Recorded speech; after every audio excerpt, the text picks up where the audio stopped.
Saudara-saudariku terkasih, salam, salam sehat dan sukacita selalu berkah dalam. Sudahkah kita memberi senyum hari ini? Jumat 8 November 2024. Kita awali permenungan kita dengan tanda kemenangan Kristus dalam nama Bapa dan Putra dan Roh Kudus. Amin. Permenungan kita diambil dari Injil Lukas bab 16 ayat 1 sampai 8.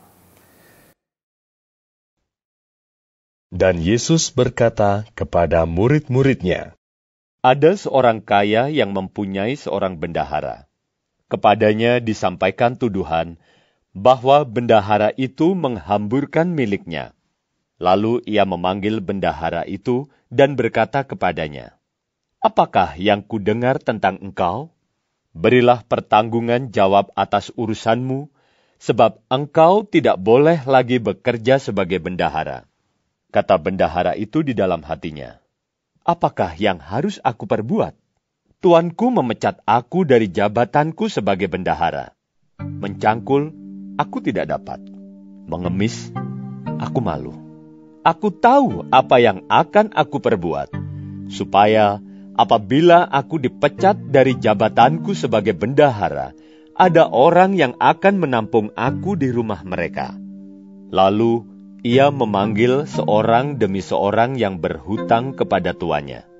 Katanya kepada yang pertama, 'Berapakah hutangmu kepada tuanku?' Jawab orang itu, 100 tempayan minyak. Lalu katanya kepada orang itu, 'Inilah surat hutangmu. Duduklah, dan buat surat hutang lain sekarang juga, 50 tempayan. Kemudian ia berkata kepada yang kedua, 'Dan berapakah hutangmu?' Jawab orang itu, 100 pikul gandum. Katanya kepada orang itu, 'Inilah surat hutangmu. Buatlah surat hutang lain, 80 pikul.' Lalu tuan itu memuji bendahara yang tidak jujur itu, karena ia telah bertindak dengan cerdik. Sebab anak-anak dunia ini lebih cerdik terhadap sesamanya daripada anak-anak terang."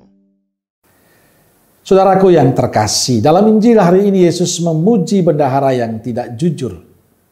Kita bisa saja mengatakan bahwa Yesus menyetujui ketidakjujuran. Dia tidak mengerjakan tugasnya dengan baik. Dia lalai dalam perhitungan tapi juga sengaja menghamburkan harta majikan.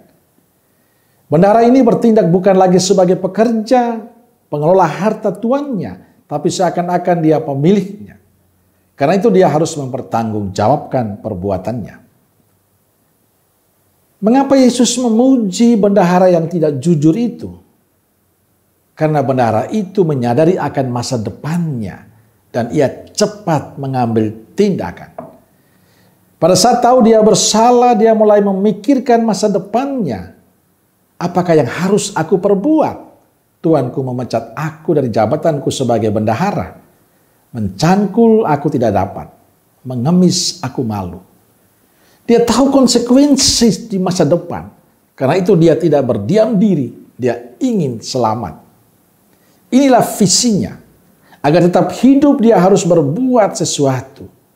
Cara yang dibuatnya adalah mengambil hati orang-orang yang berhutang kepada tuannya. Dengan cara itu dia berupaya menyelamatkan masa depannya.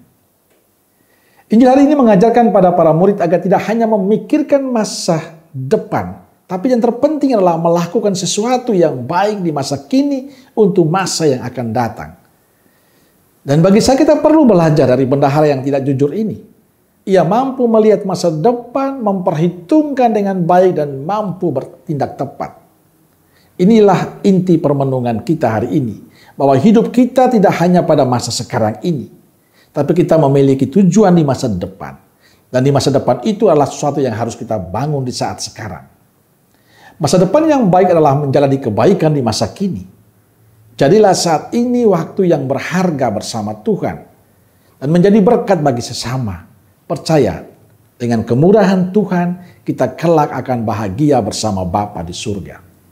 Tapi inilah persoalan kita zaman ini. Banyak orang menyia-nyiakan waktu sekarang dan setelah itu menyesal. Padahal Tuhan telah memberikan kesempatan yang baik untuk kita. Untuk hidup di saat ini dan menjalani hidup yang baik. Supaya pada saatnya nanti kita boleh mendapatkan keselamatan. Maka kalau kita ingin mendapatkan keselamatan Tuhan, bertindaklah, bersikaplah, berperilakulah yang baik di saat ini. Sebab surga pada saatnya nanti kita alami. Amin. Semoga Allah yang Maha Kasih memberkati saudaraku sekalian, Bapa, Putra, dan Roh Kudus. Amin. Roh Kudus Nazaret, doakanlah kami. Amin. Berkah dalam.